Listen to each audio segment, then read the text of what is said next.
Carlos. We, again, are so pleased and thrilled to have Brad Smith here from Microsoft. Want to turn the microphone over to him to sort of give us his thoughts on everything going on right now, a mini keynote, if you will, and then we'll do some follow-up questions. Thanks for being here, Brad. Well, great. Thank you, Megan. Thank you, Carlos. Thank you, WISeKey. Thanks to all of you for coming, because I do think this is an important issue for everybody here in our industry. It's important for everybody who uses technology, which basically is a way of saying it's important for the world. Obviously, information technology is fundamental to all of our lives. You're going to hear from this terrific panel, and I'm thrilled to be the warm-up act, so to speak. But a couple of years ago, we recognized that in one really important way, it felt like the world of the 21st century was actually going backwards compared to the advances of the century that preceded it. You know, after World War II savaged the world, the governments of the world came together in Geneva in 1949. They were brought to Geneva by the International Committee of the Red Cross, and they adopted what was called the Fourth Geneva Convention. And the heart and soul of that agreement was really a very simple proposition, that the governments of the world would protect civilians even in times of war. And the whole world signed up. But as we looked at what was happening in the world of technology in this century, what we began increasingly to see was that governments were attacking civilians not in a time of war, but in a time of peace. And what we said was, we had to learn from the last century, and if it made sense in the 20th century to adopt a Geneva Convention, then certainly in the 21st century, we should talk about a digital Geneva Convention to protect civilians on the internet. That was the initial idea. And as we started to talk to people around the world, as we started to talk to governments and diplomats, even in Geneva itself, one of the really important messages we heard was this. They said, if you want governments to do more to protect people on the internet, it will be important for the tech sector to go first, because this is a time in the world when it is actually difficult to bring governments together, especially on new multilateral initiatives. But what people said is if the tech sector set an example, it would create a foundation that we could use to persuade others, including governments, to follow. And so that's what we set out to do.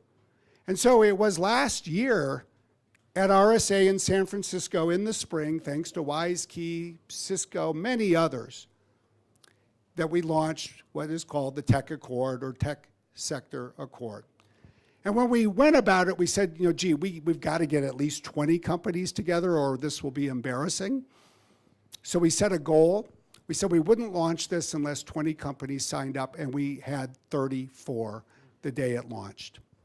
But what is more exciting still is here we are today in a new year, and that 34 has now more than doubled. It has grown to 79.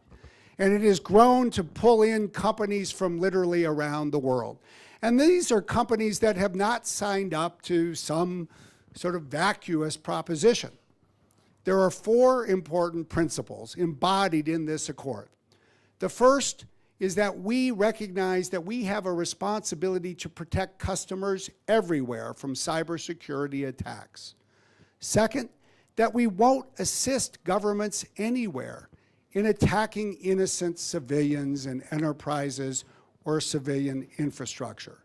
Third, that we'll work together to strengthen cybersecurity defenses and capacity around the world. And fourth, that we will help each other when there are cybersecurity attacks. We will help each other respond and serve our customers around the world. And one of the great pleasant surprises as well is that the group that has come together, the group that is represented here on this panel, has turned this not only into a document and principles to which we've committed ourselves, but into concrete steps as we're working together to advance industry standards, to focus on IoT devices, to think about the different practical things that need to be done, and then we're getting after them and doing them. And then there's one last, I think, fascinating development I'll leave you with to think about. That original rationale, if we went first, Perhaps we could then get others to follow? Well, on the 12th of November last year in Paris, the day after the centennial of the armistice that ended World War I, there was launched another agreement called the Paris Call for Trust and Security in Cyberspace.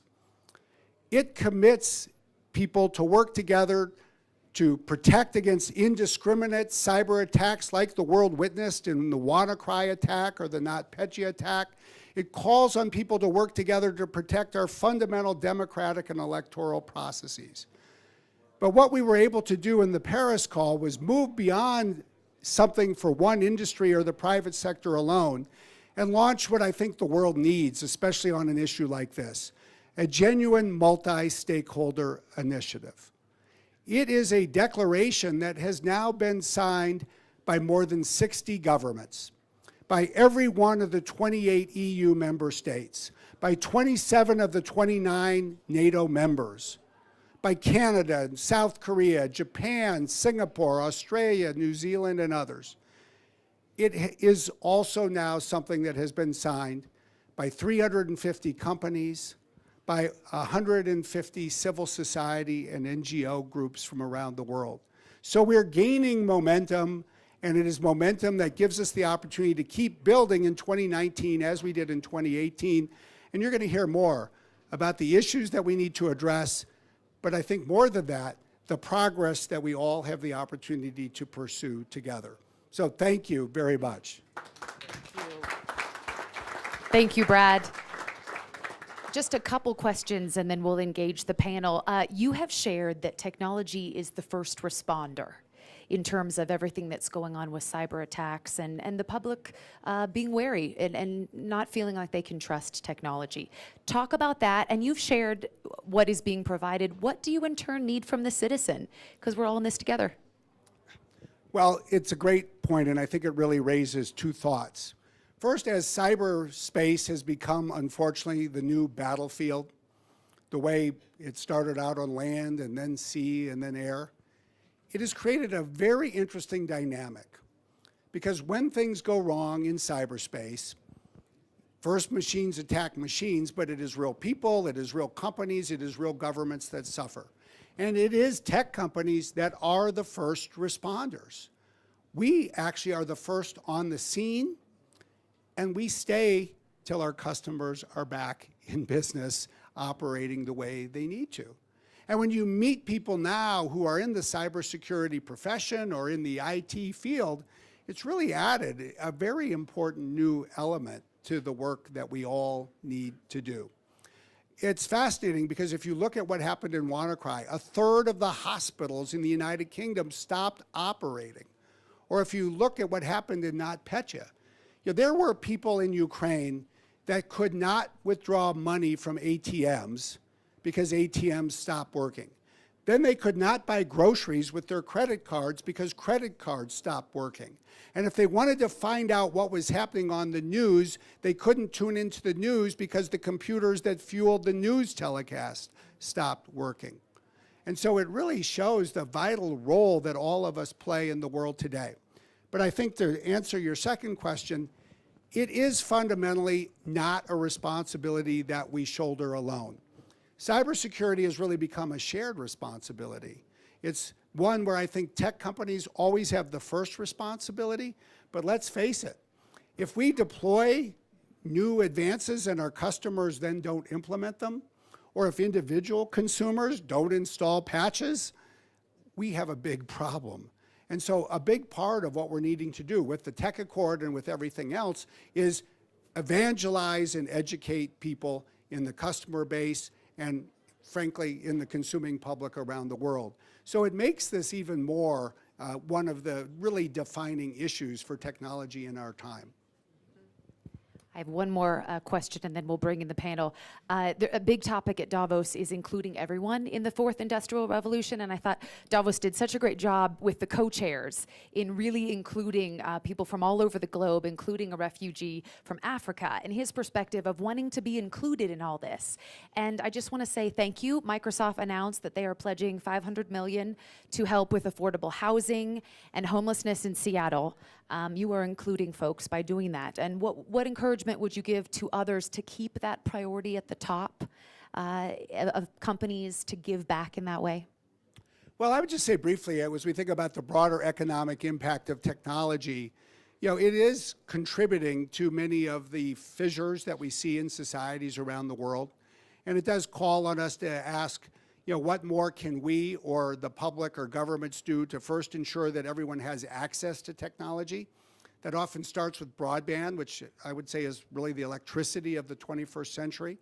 It then needs to include access to skills so that people have the opportunity to pursue the great jobs that we and others are creating. But it also raises this very interesting question. If you go to San Francisco, if you go to Seattle, if you go to Boston, if you go to many other great cities around the world that have become tech hubs, jobs have grown, people have moved in, but in some of these cities, we actually haven't built housing to meet everybody's needs. And so what we found ourselves facing in Greater Seattle is a phenomenon that you do see in other places. Housing hasn't kept pace, prices have risen, and what has happened is that many low and middle income people have been pushed out. And in many cases, it's the school teachers, it is the nurses, it is other first responders. It actually is people who have important support roles at tech companies themselves. And what we found in the Seattle area was that teachers and police officers were having to drive for 2 hours before they even arrived at work. And it was having a debilitating effect on the sense of community where we lived. So last week we pledged an amount that I would not have believed possible a year ago. But we pledged $500 million US, to in part address homelessness issues, but mostly address affordable housing, low-income housing, middle-income housing. Most of this will be lending that we hope to use to accelerate construction and then get back and then lend again. But we did it in partnership with local mayors, the county, the state, because it's really a broad problem that involves a combination of public and private sector action. And it really does call on all of us, at least to have the opportunity to think about as people, look, you are not at Davos unless you're one of the fortunate few, even though we're surrounded by each other. But we will all go home and we will be back in our communities next week. And there's an interesting opportunity for all of us to ask, as the fortunate few, what can we do for the communities in which we live? And what we found is that we could put the power of our balance sheet to work in a way that we had never imagined. And what our message to other companies in the Seattle area was, we're not asking you to match what we're doing. Most don't have that chance. We're extraordinarily fortunate. But we all have the opportunity to do something. And if we can figure out what our something is, we can really contribute to our communities being a better place. Thank you. Thank you so much. Yes, that deserves a round of applause.